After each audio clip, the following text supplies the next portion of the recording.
This is Suit Up Sports. Suit Up Sports. Where opinions are as sharp as a tailored suit. No fluff, no gimmicks, just unfiltered, hard-hitting takes on sports and a whole lot more. It's time to suit up. Now here's your host, DJ the Suit Stout.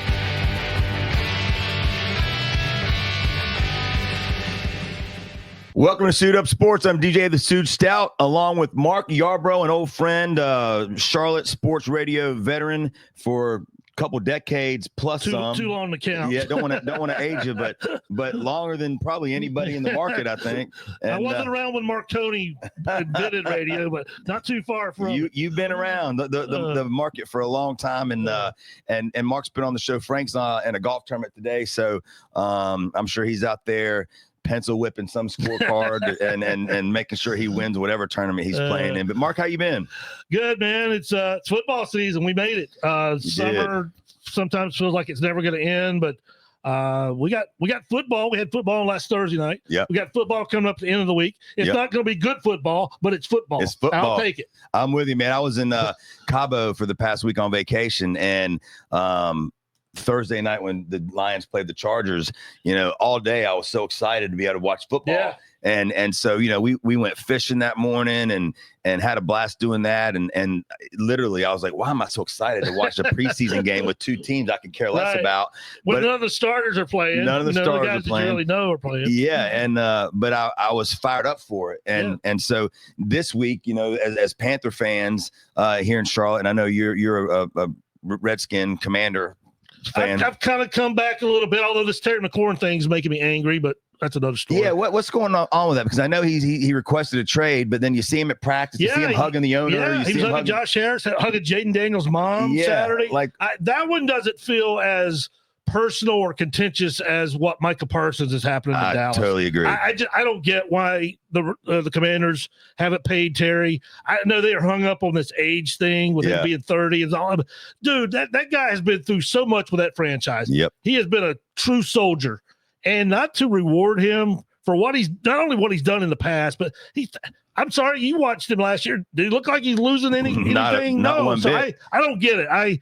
Josh Harris has done a lot of good things since he bought the Commanders. This is not one of them. I do not understand this at all. Well, you got to think that, I think their last report was they're what, like $4 million apart or something like that. You got to think that gets wrapped up this week. I do agree with you with the Micah Parsons and the Cowboy thing. That's just a train wreck. Yeah. And it's amazing to me how, and I can't stand the Cowboys, so, I love seeing it.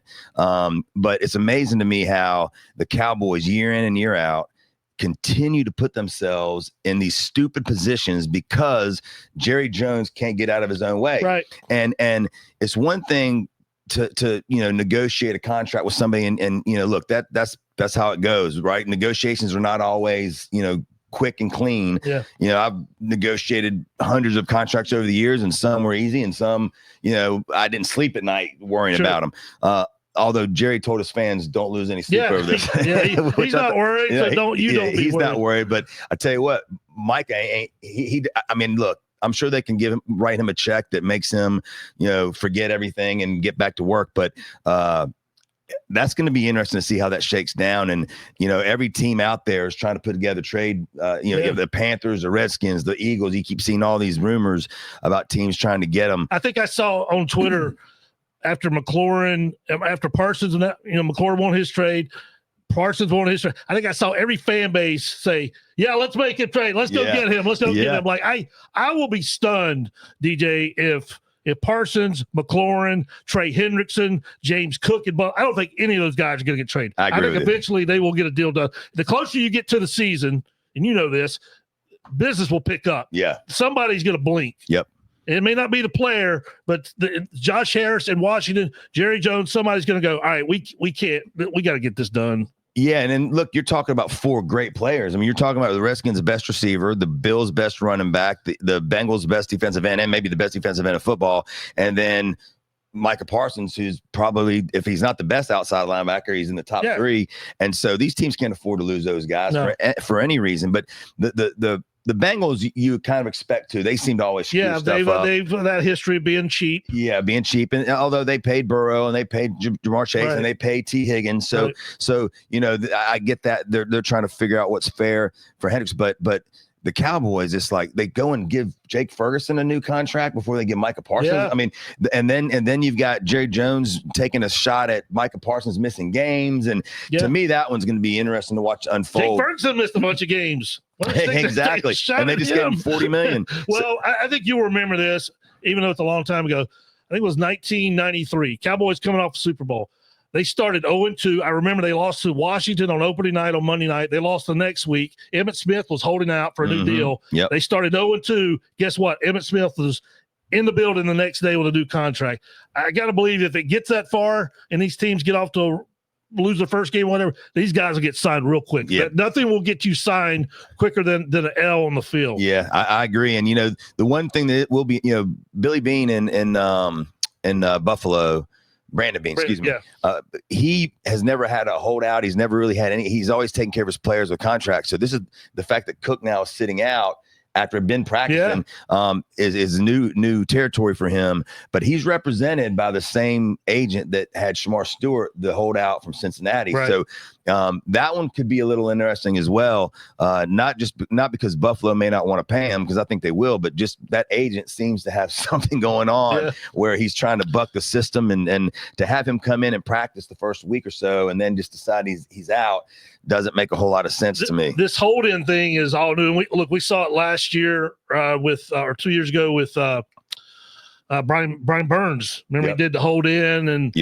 he was out there, and he wasn't out there, and then he got off to that great start in the first game against the Falcons, and then he kind of like, all right, I showed you what I can do. I don't want to. So this hold-in thing is the new thing I guess these guys are doing, but I think it gets worked out eventually with these guys. Yeah, and I think a lot of the reason they're doing this hold-in thing is because, like, for instance, with Micah Parsons, I think he gets fined $50,000 a day for missing it. Yep. So they're like, okay, fine, I'll go to practice, but I ain't going to participate. Right. And I'm not going to lose $50,000 a day. Yep. So it is. It's interesting, and I'm glad that the Panthers aren't having to deal with any of that crap, because this is the first offseason in a long time where it has not been a drama-filled offseason, right? We got the same coaching staff, the same general manager, the same team on offense for the first time and a long time. The new additions on defense, which we hope work out like the new additions on offense worked last year, and then the rookie class, which by everyone who's been out to practice, these rookies are playing some football and give you something to get excited about. And they practice today, I believe, and then tomorrow they start the practice with the Cleveland Browns, leading into scrimmaging them, I think, Friday night. And that'll be interesting, because the Browns are a team that does have drama. Yeah, I was going to say, where the Panthers don't have drama, here comes a team that's got plenty of it around them. Yeah, and I was thinking about this the other day. If some of these practices that we've done against other teams, the timing for the Panthers have been kind of cool, because Aaron Rodgers' first year with the Jets, if you remember, we practiced against them, and then he goes on to get hurt in the very first game. Now you've got the Shedeur Sanders stuff with Gabriel and Pickett and all this whole quarterback, whatever's going to happen one day. You read one thing and it makes it sound like Shedeur's been the best quarterback. You read something else, it looks like he's not. Who knows what's going on? So I know they're holding him out of practice today for a short shoulder, but I'm hoping that he gets to practice this week against the Panthers, because I'm interested to see how the kid does. I mean, I really am. Yeah, and the one thing I do like about this preseason that we didn't see until the very end of the preseason last year, Dave Canales has already said he's going to play the starters a little bit, which I thought was a huge mistake that he didn't do it last year. They played in that Buffalo game a couple of series. But I like the fact that you are going to get the starters out there, because that's obviously not what happens anymore. These joint practices are looked at more important than getting guys in the preseason. But I just think, particularly last year, you had a new system. I thought it was a big mistake.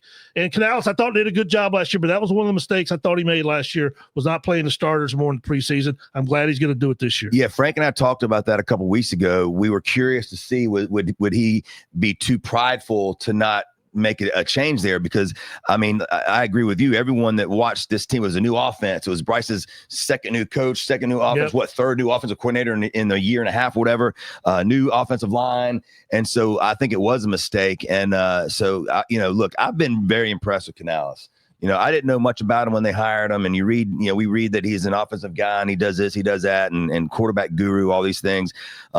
he looks like he's 21 years old, and he's got this, this positive attitude and this kind of soft-spoken guy that you don't see football coaches, like that often. But what he did is he really, you hear the word culture, and I'm a big believer in that. And him and Dan Morgan have put in a culture and a game plan, and they're following the game plan. And you hear players talking about the culture that they have now and how this is going to be a different year and all those things. I don't know how many games they'll win. I think the over-under in Vegas was like 6.5. I think I looked at the schedule when it came out. I think I had them going 7-10. Yeah, I think that's probably where I have them. And you never know. There's always going to be teams on our schedule that are better than we thought. There's going to be teams that we thought are going to be good or be worse. Yeah. I do think they're going to score points. I mean, I'll tell you what. I think this team is going to score points. I mean, if the offensive line holds up and plays like they did last year, you've got weapons everywhere now. I mean, McMillan, obviously the 6'4" rookie, first round pick. You've got Leggett, who, has looked pretty good so far in preseason practices, and then the fan fest the other night. Thielen always as consistent as can be. They've got two tight ends now. If they choose to use them, which is one of my pet peeves that they didn't do last year. I wished we would have seen more. I know JT Sanders, right when it looked like he was coming on, he got hurt, and he was not the same the last few games of the year. Now he's had a golden chance here with Tommy Tremble out, which they love them some Tommy Tremble. I'm not exactly sure why, but they do. But that's beside the point. But it feels like JT so far in camp has taken advantage of the opportunity. Hopefully he can do that in the preseason action that he sees, and if he end up being the guy in the regular season. But I have pounded the table time and time again for the tight end to become more involved in this offense. DJ, the tight ends now. You show me a good offense where the tight end's not a huge part of it. 100%. And look, the rookie out of Notre Dame, Mitchell, I like him a lot. I mean, listen, people don't realize that he was one of the best tight ends in college football or coming out of high school, tore the ACL, took him time to come back from it, but he finished the season so strong at Notre Dame. I mean, even against Ohio State, the dude was making play after play, and he's had a good camp so far. So you mentioned Tremble, he's coming back from an injury, but if you go into the season with Sanders and Mitchell, I feel like already that's an upgrade over the tight end room that we've had. And Tremble does seem to get better every year. He's never going to be a Travis Kelce, but he blocks well. Yeah. And he's improved his catching. So, I think the tight end room is going to be the best tight end room we've had, certainly since we've had Greg Olsen on the team. And then the running backs, we're the only team, I believe, in the NFL that have 2,000-yard rushers in the backfield. Etienne has shown flashes in camp, the rookie out of Georgia, with some long runs that he's broken off in practices. So I think they're going to score points. Now, defense is how many are they going to have to score? That's the question. I mean, that's it. Because, listen, their defensive line with the guys that they brought in, there's no doubt that there's a lot more beef on that line now. I mean, when you look at some of these guys they brought in, and you bring back Derek Brown from injury, so that's almost like a free agent acquisition. No question. And so I don't see how the defensive line is not going to be much improved. Do we get more pressure on the quarterback? Well, Wanham had a solid year last year once he came back, I think after 6-7 games, and he played pretty good. Obviously, we drafted 2 rookies that have shown some flashes. Scorton, I know, is banged up a little bit right now. And then the backfield with the DBs, I think you're starting DBs you feel pretty good about. Chelsea Wade Smith has looked great in camp, and I think he's pretty much put his stamp on being the nickel. But then you've got a couple guys that kind of haven't really heard much about, who are playing really well too. The Bartholomew kid that we got off the Jets practice squad, I believe last year, has played really well. And then the rookie undrafted out of Louisville, Corey Thornton, I believe is his name. And they love him. I mean, he's making plays up against the number 1 guys, not just the second string and third string. So if the defense can hold, and if the defense can just and by the way, people forget, Evero, the defensive coordinator for the Panthers, take away last year, if I'm not mistaken, he had a top 10 defense. I know he did the year before that, and then in Denver he did before he came here. Yeah. So the guy can coach defense. Last year he had no players. And and yeah, you can only work with what you got. Exactly. So I don't blame him for last year. This year he's got players. So, do they need to add some depth in DB? Yep. Safety, we'll see. I mean, obviously they bring in the big free agent Morrig, who I think is going to be great for this team. I think he's almost going to be a quasi linebacker in a lot of the defenses that they play. We'll see if Damian Richardson, the undrafted rookie from last year out of Texas A&M, claims the other spot. But even at safety, they've got a couple young kids who's showing some flashes right now. You brought up linebacker. That has been a position that I have had concern about this offseason. Yep. And I know you're banking on Trevin Wallace, stepping up with that Josie Jewell. That release was a bit of a surprise when it happened. I understand the injury situation. I know yesterday I think they brought in Chris Barnes, who played for the Packers. That's still a position I do have some concern about. Yep. I'm with you on the back end. I think front line is now. J.C. Horn needs to play like an elite cornerback. Yep. You're going to pay him elite money, which they are. Yep. He needs to play. And the one thing that got me kind of ticked off last year is not following the other guy's best receiver. Me too. And I think if you are an elite cornerback and you're going to make that type of money, whether he has to go to them or whatever, that needs to happen. Yep. He's got to be on the other team's best guy, out there, because that's what you're getting paid to do. I agree, and I didn't understand that either. Michael Jackson had a very good year for the Panthers, but like you said, J.C. Horn, if he's supposed to be one of the top 8 or 10 corners in the league, he better be matching up against the other team's best receiver. Now, where were you with the draft? I didn't hate the T-Mac pick, but I wanted Jalen Walker. I thought that was an area of need that you talked about it. They just could get not any pressure last year. Yep. They got a little bit, Wanham was okay, but that's the one my fear is now that he's in Atlanta. I know he's been hurt, but I think he got back on the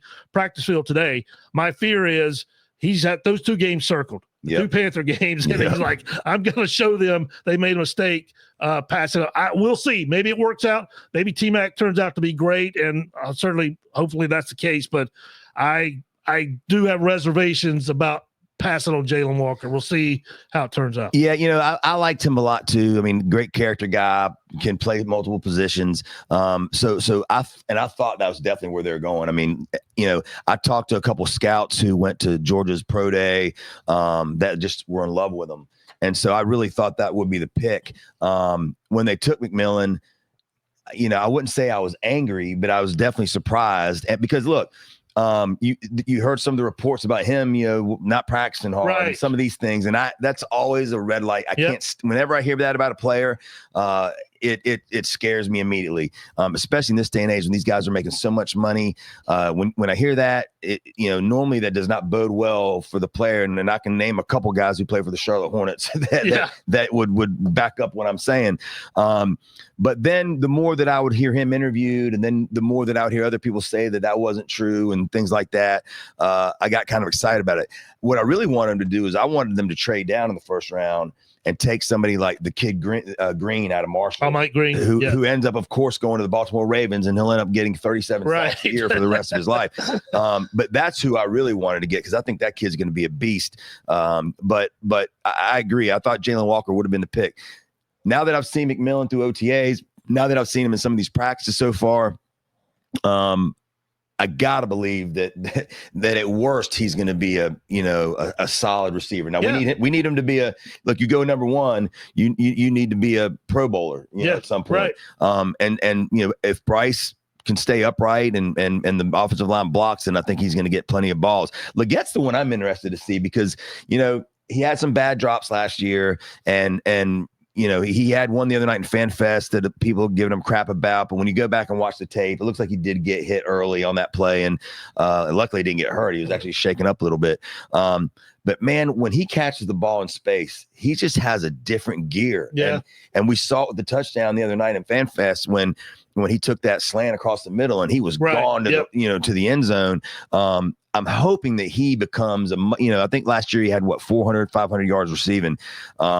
We need him up towards the 1,000 yards. And then, the interesting person though, and it's funny because people on Twitter, I've kind of gotten in some battles with a few of these guys, and finally I'm actually think I'm right for a change.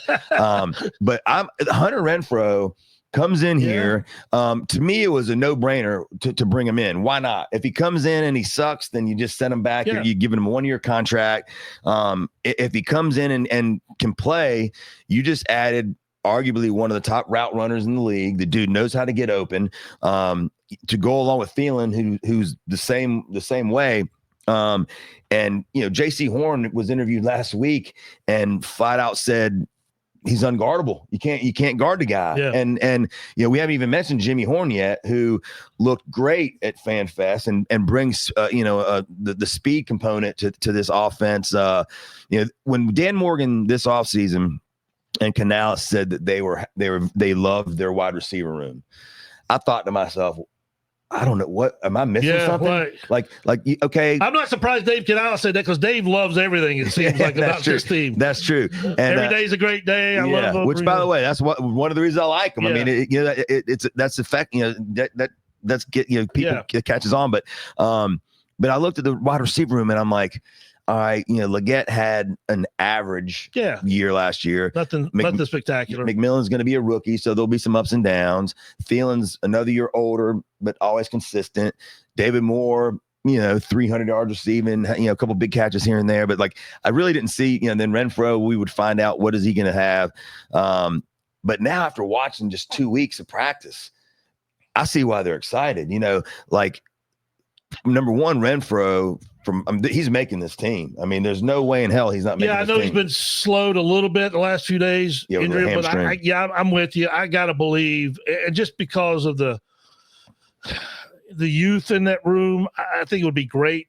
And I know you can't put a guy on a team just so he can be a veteran in the locker room, whatever. But I like when they signed him. I'm with you. I didn't think you were losing or taking a big risk by bringing him in here, and I'll be pretty surprised if Hunter Renfro's done on this roster opening day. Yeah, I mean, the thing that they're going to have to decide is, are they going to keep 7 receivers? Because David Moore does have value, and he made some plays. He's a Canales guy. He's a Canales guy, and Jimmy Horn, you can't risk putting him on the practice squad because somebody's going to take him. Right. So they're either going to have to. It's either going to be David Moore or Hunter Renfro, or you're going to keep 7 and go with that. And the thing about Renfro, I mentioned a little bit of an injury. That's the thing that can get you off a roster if that thing doesn't, get better. And that's a nagging thing. It comes down to, you got to crunch numbers.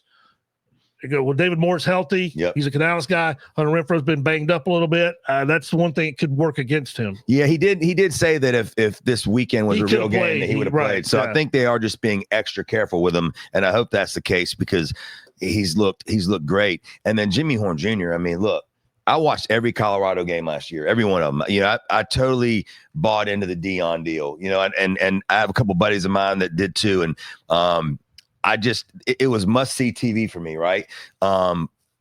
Did I like the antics of Shedeur this offseason? I think it was totally ridiculous. I think he shot himself in the foot, and that's why he fell so far. I think they mentioned that on the draft. I think they mentioned him a couple of times. Yeah, maybe a couple of times. And so, but I watched every game, and when Jimmy Horn played, all he did was make plays. Yeah. I mean, he just was hurt a lot, and so when we took a flyer on him, in the 6th round, I guess it was, I thought, okay, late in the draft, worth a shot if the guy can stay healthy. And man, he's just been unbelievable. J.C. Horn, that was the other one he talked about. He talked about Hunter Renfro and Jimmy Horn Jr. as being, and Horn had 2 touchdowns in the FanFest this weekend. He brings that element of speed, which now you've got Leggett who can run, Horn with an extra gear, possession guys, and Renfro and Thielen, and then McMillan.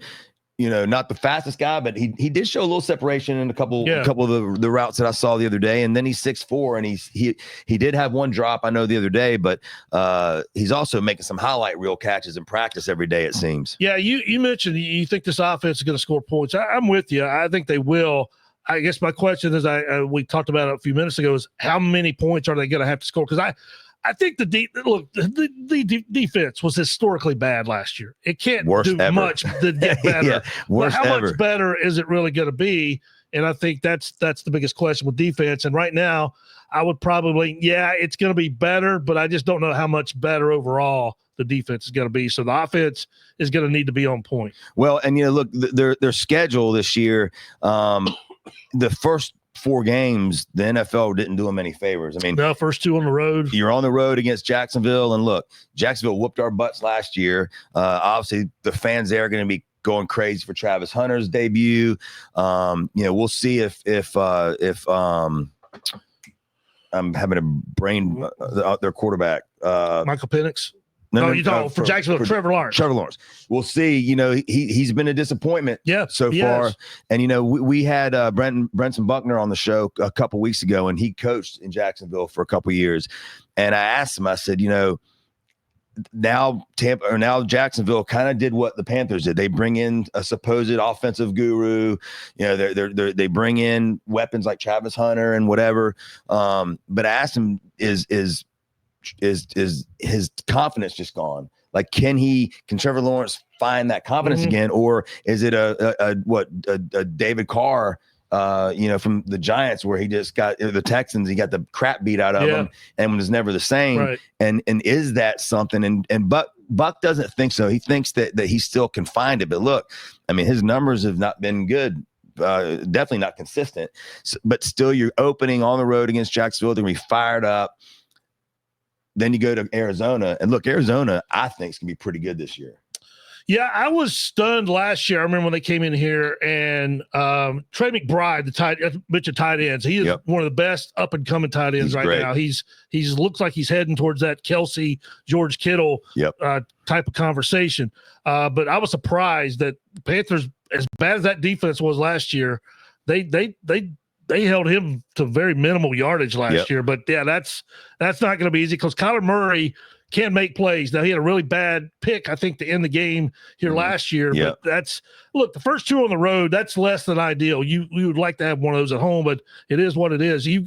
But they're winnable games, DJ. That's the thing. They're on the road, but they're winnable games. At worst, you got to come out of that with a split, I think. No doubt, because then you come home against the Falcons, who we just talked about, who that's always a rivalry game, number one. Number two, it seemed, last year, the second game against those guys was a shootout, because neither one of the teams could stop anybody. Right. So what did both teams do this year, this offseason? They loaded up on defense. And, you mentioned Walker, who's going to be circling that game, but another kid that I liked in the draft is James Pierce. Tennessee. And he has been in the middle of, I think, every camp fight they've had so far. I think he's been in the middle of it. And he's a Charlotte kid. Yeah. So, he's going to have that game circled too. So they're going to come in here wanting blood. And, after 2 road games, the Panthers, like you said, they got to come in with a split and then see. And then you go back on the road against New England, and they're going to be much improved this year. I mean, they've added they had the most salary cap room in the league and went nuts.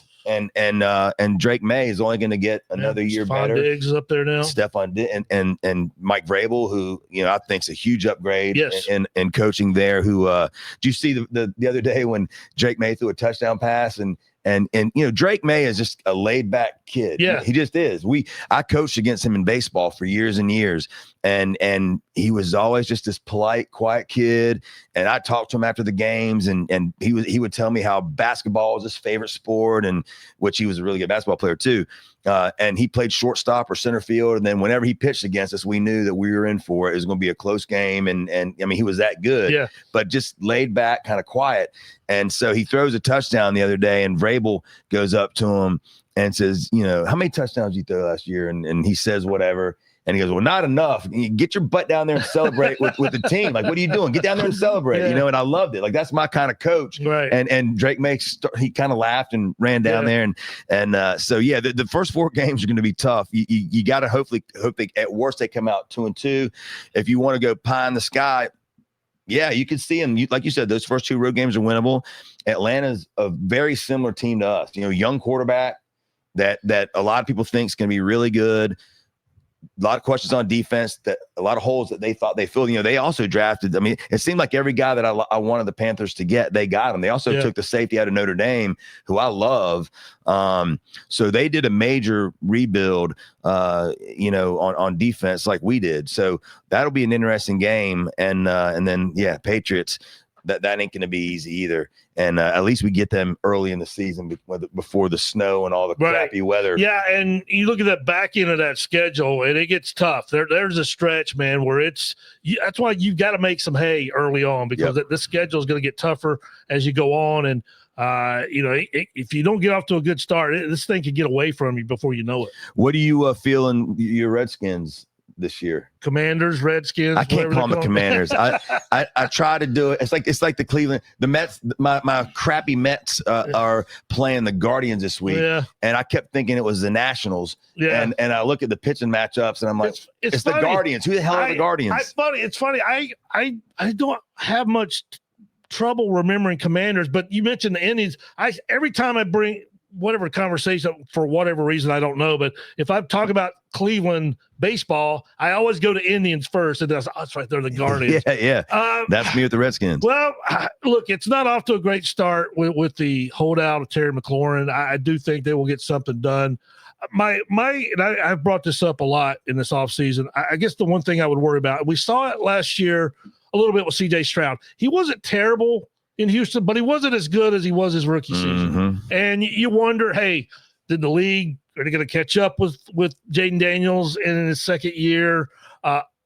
They got a lot of breaks last year, DJ, and it started with that Bears, the Hail Mary. Yep. They won a lot of close games. And then they won 5 games that they were trailing in the first quarter. So, I mean, is that luck going to run out this year? So I think the pieces are there.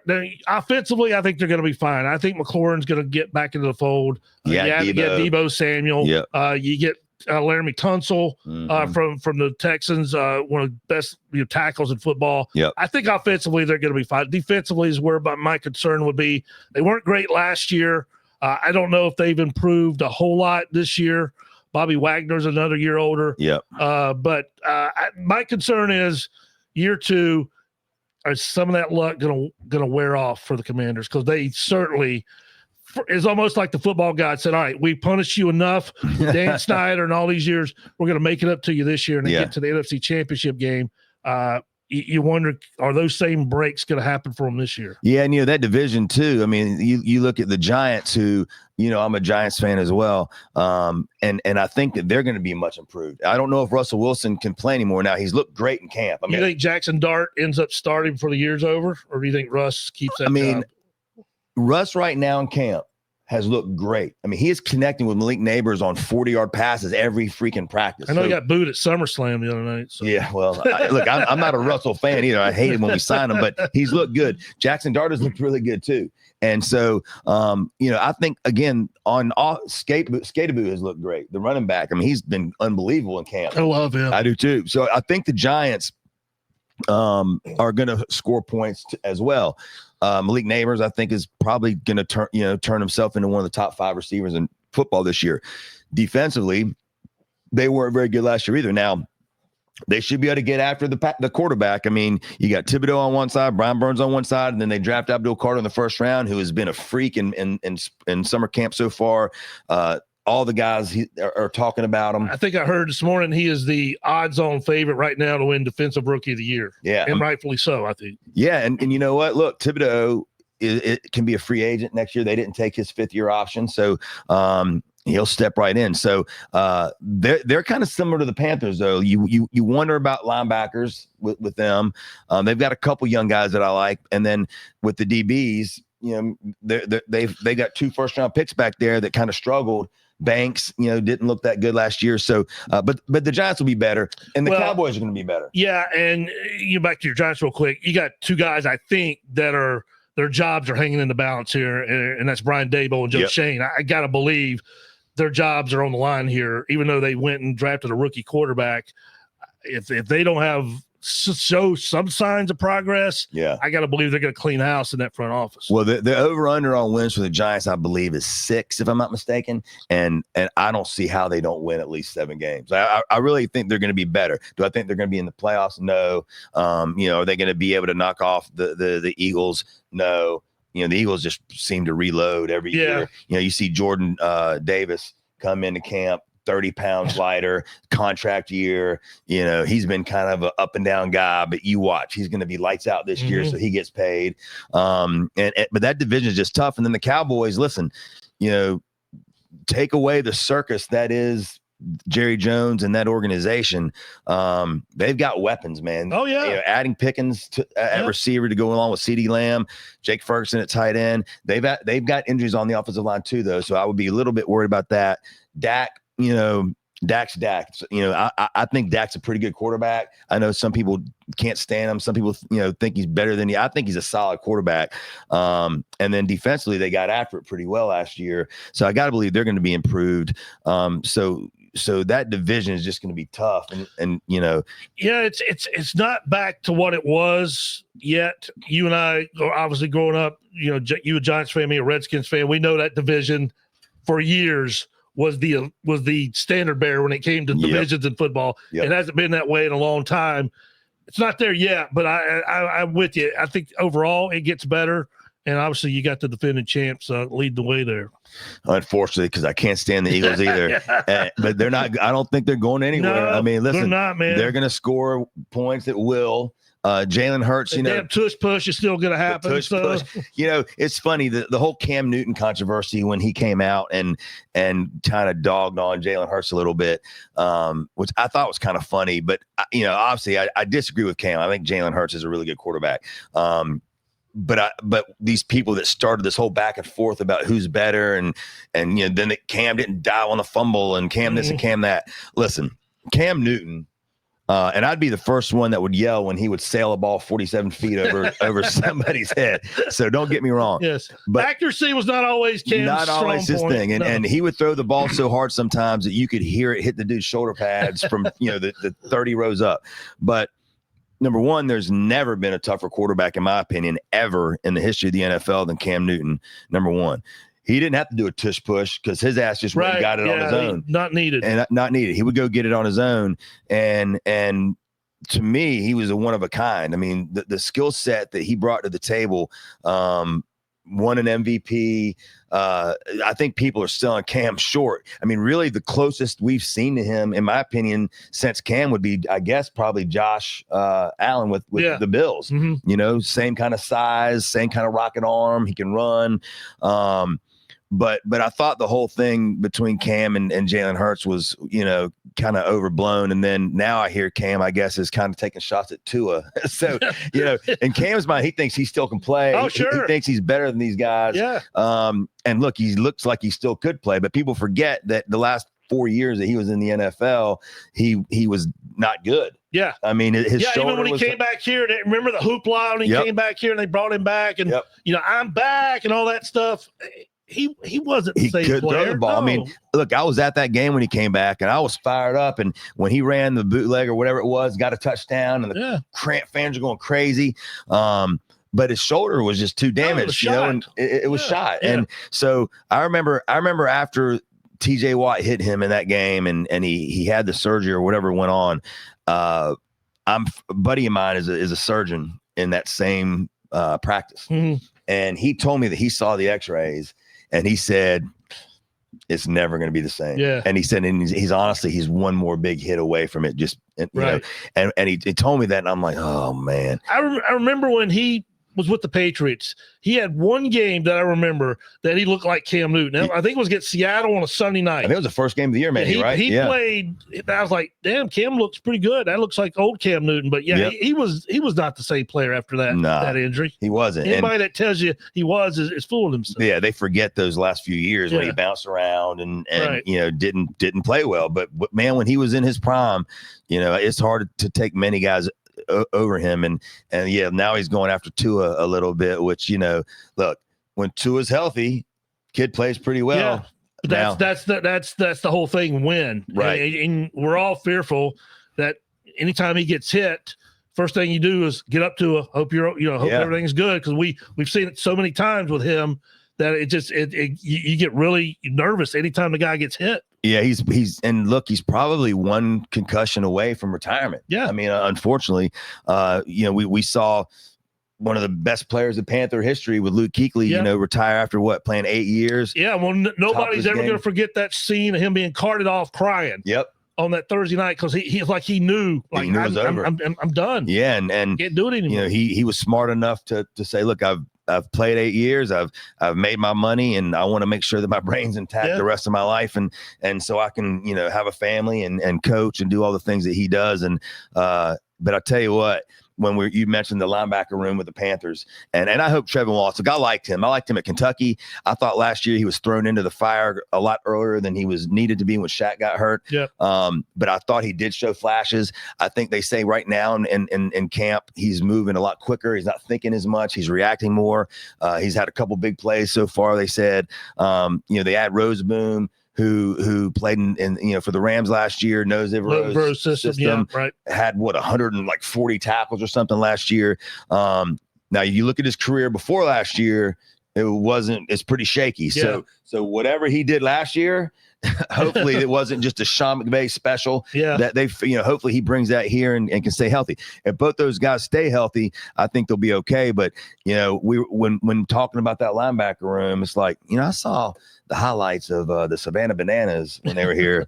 Luke looks like he can still play. And yeah. Luke comes into, there's a bar / restaurant down the road from here that I frequent. And I see Luke in there, I would say a couple times a month. The dude looks like he can go play right now. Sure. Right now. So when you talk about that inside linebacker group with the Panthers, I was like, I wonder if Luke, no, maybe. I wonder if they can talk him into it. How many times do you think he's been asked? Oh, man, probably a million. Do you think you could still go out there and play? And have you ever, in the last few years, have you ever once thought about, would I even try it? Yeah, or start training differently to see if you, because, you know, he also coaches football with Greg Olson and Jonathan Stewart at Charlotte Christian. And I've thought about that too. Like, I wonder if he said, you know what, for the next 2-3 weeks, I'm going to step up my training like I would if I was getting ready for an NFL season and just see how it feels, you know? Because that's a tough, it's tough for any player to retire, right? Much less when you're still in your prime. Yeah. And we really haven't seen that. You know, Barry Sanders was a guy who retired in his prime. You go out on your own terms. Yeah. Megatron was a guy that retired on his own terms. Luke retired, I wouldn't say on his own terms because he wanted to keep playing, but still, you know, he was in his prime. And you see a lot, like I was watching some of the Hall of Fame stuff this weekend, and some of the speeches were just great. And I thought Jared Allen's speech was great. You know, he split his pants, which I thought was pretty funny. His lasso thing. Yeah. And he got his jacket. But you know what I liked? I liked the fact that he did talk nicely about the Panthers. You know, the Panthers are a punchline so often, and to hear him really give props to the Panther organization and at his Hall of Fame speech, I thought was great. I thought that Sterling Sharp's speech was great. And you know, because you're a Packer fan and your wife Lisa's a Packer fan, you know, he had about a 4-year run where tremendous. It was him and Jerry Rice, and then it was everybody else. Yep. And that's another guy who couldn't go out on his own terms because of a neck injury. Yep. Who knows what the numbers would look like had he not gotten hurt? How many years did he end up playing? 7 years. So I mean, he could have had at least another 4 years probably. I mean, he had the Triple Crown in receiving more than once. I mean, he is. He's going to be the guy that it's always going to be Jerry Rice, and it's going to be, you know, who else gets mentioned in the elite of the elite, but Sterling Sharp should be mentioned in that group. No doubt. You're right, DJ. There was nobody when he was in his prime.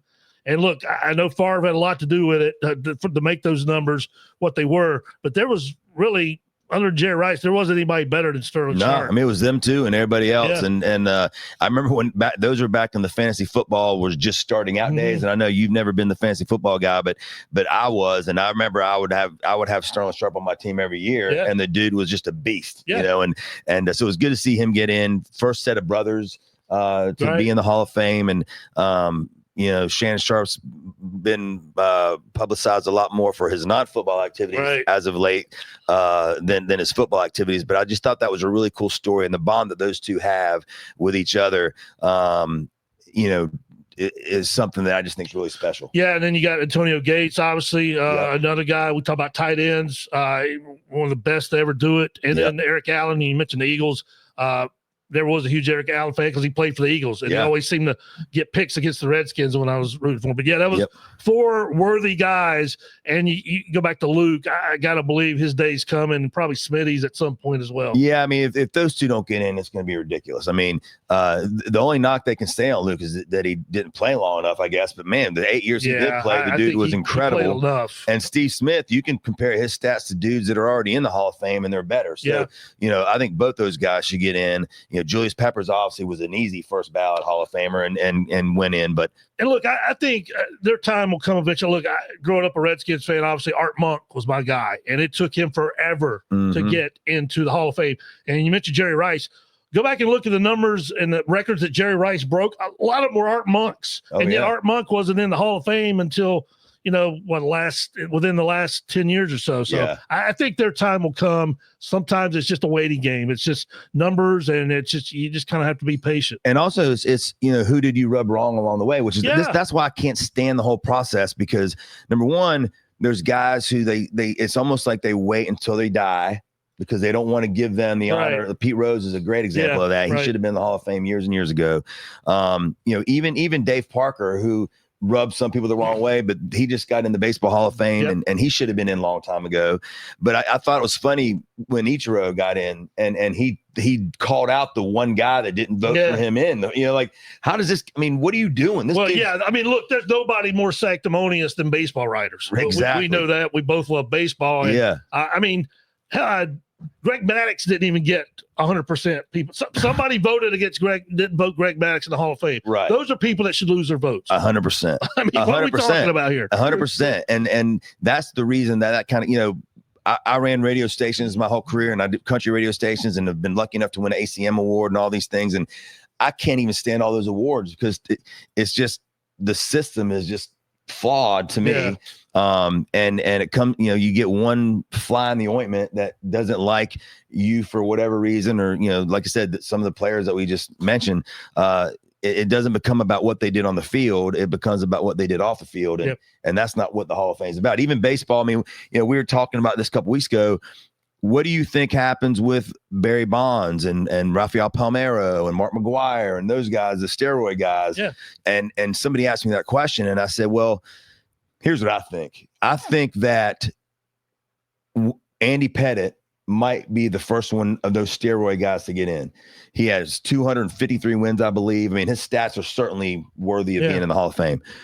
He also didn't deny steroid use. He came out and admitted it. So I think that the other guys that all denied it, and Barry Bonds, Palmeiro, Sammy Sosa, all these guys, I think Pettitte could be the olive branch to let one of them in, and then maybe they all again. Because at the end of the day, you can't. There's no way in hell Barry Bonds doesn't belong in there. No, and I've said this for years.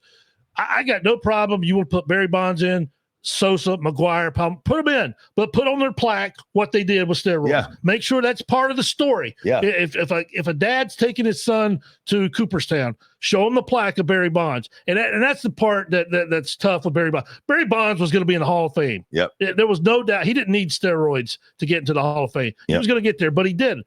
But that needs to be part of the story that you tell on that plaque that there's numbers, but. And then you go into the steroid part of it.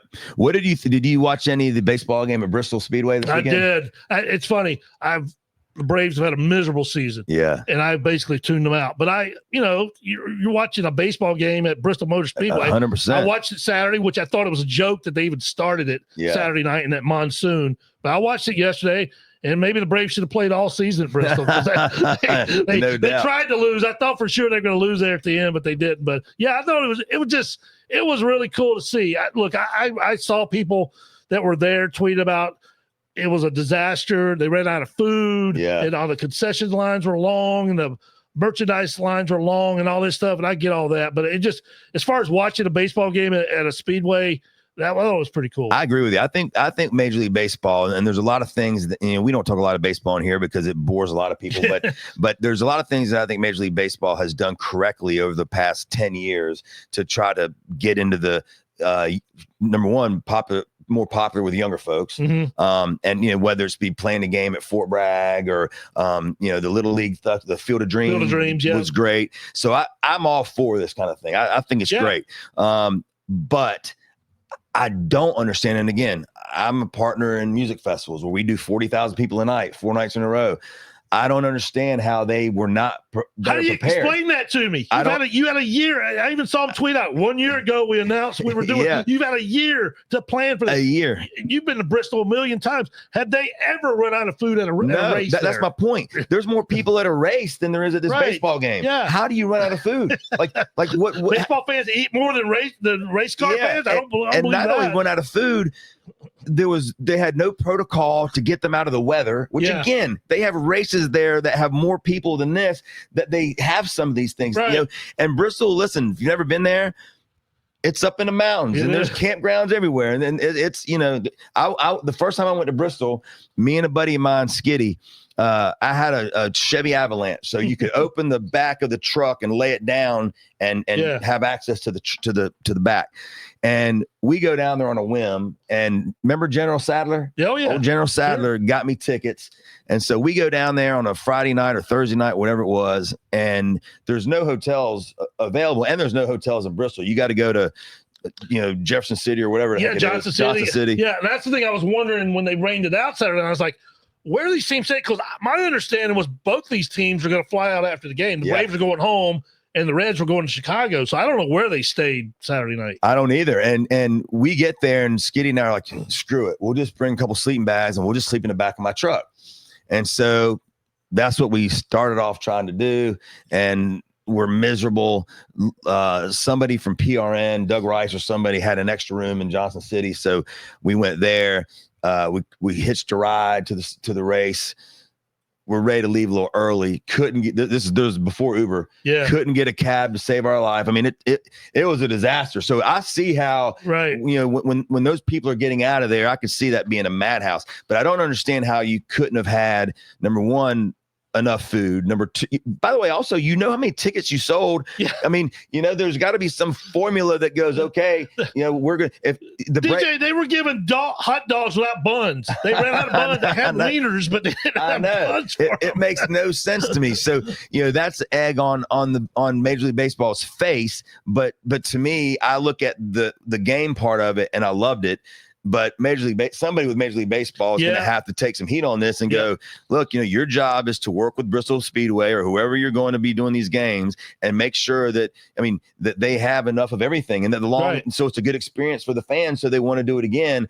But from a viewership standpoint, I thought it was really cool. I thought the uniforms they wore were a little too much. I hated the hats. Like I didn't like the uniforms. I just didn't like the hats. I thought the home run lap of the race car on the track was pretty cool. Eli White hit those home runs. Yeah. And then the first pitch, you know, with Chipper and Kyle Busch and who I forget who the other two. Oh, Johnny Bench, and I forget who the other driver was. But I thought they did a really good job with all that. The field looked great. It didn't look great Saturday night when the puddles were standing there, and you're just like, get these guys off the field. Somebody's going to get hurt. I mean, the Braves already have half their team on the Austin Riley got hurt again yesterday. Yeah, so. I mean, which has been nuts. My Mets have used 43 pitchers this year so far, which is the most they've used in history. Yeah, I'd love to have sympathy for you this year, but I can't. I know. Listen, at least your team is still in the hunt. Yeah, well, the fact that the Mets are only a half a game out of first place when I think they're the 5th worst record in the last 40 games, 5th worst pitching, 5th worst batting and running. I mean, we can't all be my wife's Brewers who are just. Yeah, and the Mets have them. Killing people. Mets have them 2 series from now, so that'll be great. Were you able to watch the new Happy Gilmore movie? I haven't watched it yet. It's on my list. I unfortunately this summer I've been able to catch up on some TV. So, but I've the majority of the people that watch it. Look, if you go into it expecting, it's not going to be an Oscar-winning movie. If you're going in expecting that, then you're going to be disappointed. I'm not expecting that. So the majority of the people that watch it said that they liked it. There's been a few people who said it was terrible, but I'm still going to watch it. I tell you, I'd had friends that said the same thing. I had some that loved it, some that didn't like it. So on our flight to and from Cabo, the flight to Cabo, I watched the Billy Joel documentary. Yes, that's I've fantastic. watched that. If you haven't seen it, it is incredible. Really good. Yes. So I watched that, and then on the way home, my wife and I said, let's watch the Happy Gilmore movie. I liked it. I mean, it's like you said, I didn't go into it expecting it to win any awards. I didn't go into it thinking it was going to be as good as the first one. Yeah. I thought they did a great job of tying in the first movie and this movie, whether it be through flashbacks, the different characters that were involved. One thing I did worry about was it just going to be a cameo fest where there's all these different cameos. But I even thought the cameos fit well. I mean, I'll give you one example. I heard Scotty Scheffler is really good in it. Scotty Scheffler is fantastic in it. Ends up in jail again. I won't tell you how. And Travis Kelce was great. Yeah, and I read that where somebody he was great. That. And now there's the big rumor that one of the scenes with Kelce is he gets tied up to a tree and from a guy that doesn't like him. The guy rubs honey on him, and Travis Kelce's standing there, and this bear comes and attacks him. And the rumor is that it was Taylor Swift in the bear suit. But they haven't seen that. John Daly was funny in it. Eminem was hilarious in it. So and a lot of people didn't even know that was Eminem. Like I had to tell my wife, no, that's Eminem right there. Did you recognize Dan Patrick? Oh yeah, he was hilarious. Yeah, he was funny. But I really liked it. And the other thing about it that I liked is that he had a lot of his family members in it. So I know 2 of his daughters were in it. I don't know if he has any sons in this movie. He has 4 sons. So I don't know if any of them are his real sons, but they're really funny in it. But his daughter in this movie is his real daughter. And then there's another character that's in the movie that's his other daughter that he alludes to at the end. His mom is in it in a scene. So Steve Buscemi was, to me, it was good. As a matter of fact, I will watch it again. The end of it, I will say the way that it ends, was kind of corny. Basically there's another golf league. It's like a live, but that part got kind of silly, even though it was still pretty funny. But so they got somebody's playing Chubb's son, right? I don't know the actor's name, but he was the guy that, if you ever watched Breaking Bad or Better Call Saul, he was Saul's big bodyguard, the big fat guy. Okay. And he was pretty funny in it. Yeah. Actually really funny, but I enjoyed it. And I'll tell you who was really funny in it, which he always seems like a stick in the mud to me, was Xander Schauffele. Yeah. He had there was this banquet where all the famous golfers are in there in their gold jackets, and they're all in there. And Schauffele, whatever the person speaking would say, Schauffele would always yell, "That's what she said." And it's pretty funny. Yeah, that seems a little out of character. And for then him. something happens to him, I won't tell you. Okay. And then Ricky Fowler goes, "No, that's what she said." Like the golfers are actually fun. Justin Thomas. I mean, so, and then Scheffler was the best. I mean, so I thought it was really good. I think it's definitely a 2 hours that you can sit back. I laughed quite a bit. There's a good message in there, that I think you walk away from. Ben Stiller, who I usually can't stand, but he was funny, and revising the role as the guard of his grandma or whatever. Yeah, right. And then Shooter McGavin was funny. Like the storyline that they came up with him, at first I wasn't sure what it would be, and then when it developed, it surprised me. I didn't see that coming. Isn't it? And I think it's Christopher McDonald's the guy that plays Shooter McGavin. Isn't that one of those roles now? You couldn't see anybody else playing that role but him. Yeah. He's perfect. He's actually pitching on Subway. I've seen him doing and he's trying he wants to do a spinoff on just Shooter McGavin. Oh, okay. Which I think would be kind of funny, but no, he's funny in it.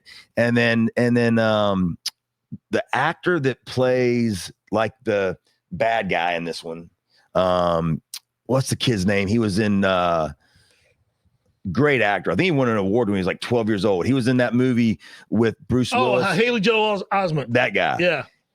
He's turned into kind of like this funny actor now, but he played kind of the bad guy in Entourage movie. Yeah, I was going to say he was in the Entourage and he got arrested a few months ago for drinking and beating somebody or whatever. But he's in this, which surprised me. Yeah. And he's actually pretty damn funny. So I may have to watch it this afternoon. Yeah, it's worth the 2 hour watch. Yeah. I'll tell you that. So Friday night, I know we're getting ready to close the doors here and finish the show. Friday night, Panthers take on the Browns. It'll be our first time to see these guys against another team, not our own. And I'm sure they're tired of looking at each other. They'd be glad to see 100%. somebody different on the other and side. these practices these next few days against the Browns, I always love them because there's always fights. Oh yeah. And I've talked about this a lot, and I know you've talked about that probably with Frank. You want that, but you don't want to get to the point where it's taken away from what you're wanting to do, the work. Right. Because that's where it becomes, this is pointless. It's just fights, and we're not getting anything out of it. Yeah, and listen, the main thing you want is you want to come out of it healthy. And I love the fact that Canales is going to play the starters at least 1 or 2 series. I got to believe he goes in 2 series. Yeah. And Andy Dalton will get some work for sure. Their third string plumber, is going to get some time, but I'm excited to I'm not going to go to the game. I'll watch it on TV. Yeah. But I'm excited. And like you said, football's here. August 23rd, I believe, is when we start getting college football, which I can't wait. Our Fighting Irish don't play until the following week, but they open up with Miami, which is, Miami's going to be much improved this year. And really with college football, again, I was having this conversation with somebody with NIL now. You really don't know what these teams are going to have because the turnover is so. I mean, NC State's a great example. NC State last year had a bad year coming off a good year. Yeah, and that's what they do. When you expect the most, you get the least. When you expect the least, you get the most. That's why I'm encouraged about this year with the Pack, because this is usually when Dave Doran will step up and surprise you. And they did some damage in the NIL deal and got some players, but they're opening against East Carolina, which obviously is a huge rivalry. Those fan bases hate each other and talk a lot of crap. Yeah, they had to fight in the bowl game last year. Yep. They had a big fight. So that was going to be crazy. And East Carolina won that bowl game, right? They did. So State's going to want it. They're going to want revenge in that game one. Circled all season. Yeah. So I'm excited for that. You can't lose that game if you're Dave Doran, by the way. Not at all. Home, after you lost to him in the bowl game, you want to talk about getting your seat warm immediately. You lose that game in East Carolina, and what's your seat? I agree. If you lose that game, you better not lose for a month. Yeah, right. Because if you do, you're gone. Yep. And he's already coming in with a semi-warm seat, I would say. Yeah, it was very disappointing last year. Yeah. But I think C.J. Bailey has a chance to be a really good quarterback. I agree. like what I saw from him last year. They're kind of like the I think they're going to offensively, they're going to be fine.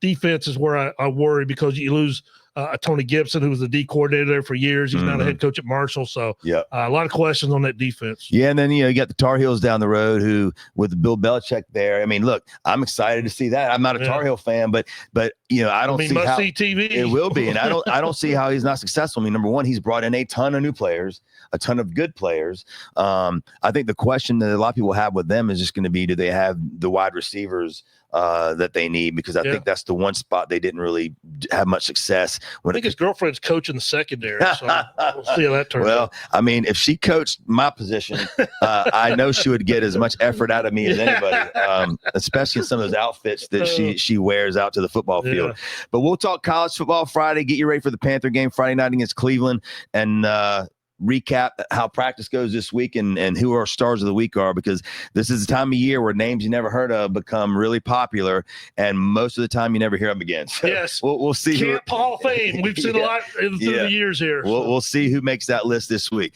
Thank y'all for listening. We'll see you Friday.